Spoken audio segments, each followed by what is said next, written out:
মশা তাড়ানোর না আমি একটা উপায় পেয়েছি। কি সেই উপায় বৌদি, আমার যে একটু দেখাও। দেখাও দেখাও। এই দেখো, এইভাবে আমি রাখবো, মশা আর কামড়াবে না। এমা বৌদি, আমি তো জানি মশা রক্ত খায়, এ তো দেখছি তোমাদের ওখানে মশা ঢুকে যাচ্ছে সস্তার করে তোমার গুহায়। মশা আর কামড়াবে না। বৌদি এইসবের কিছু দরকারই নেই, এমনিতে শীতকাল, তুমি নিশ্চয় চান তো করো না, তোমার গুহার গন্ধে এমনিই মশা অজ্ঞান। ছেলে আছে, নিজের বউকে ঠিকঠাক লাগাতে পারে না। তার মধ্যে বৌদি তোমার বর একজন যে তোমার ঠিকঠাক লাগাতে পারে না। রাতে রাতে আরে ভেজলিন আমি ভেজলিনের কথা বলছি, খুব শীত পড়েছে না।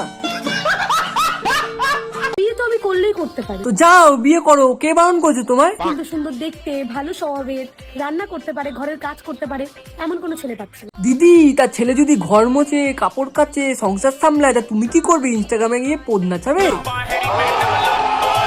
দেখলে হবে, তোমাকেও ধরে টিপতে হবে। হ্যাঁ বৌদি, তুমি দেবে টিপতে? দেও না গো, আমি খুব ভালো পারি।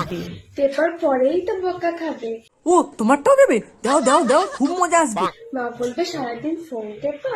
ও ফোন, আমি না আবার কি না কি ভেবে নিলাম।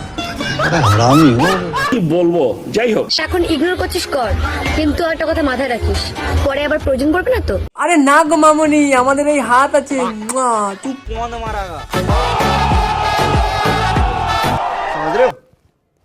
समझ रहे हो आप?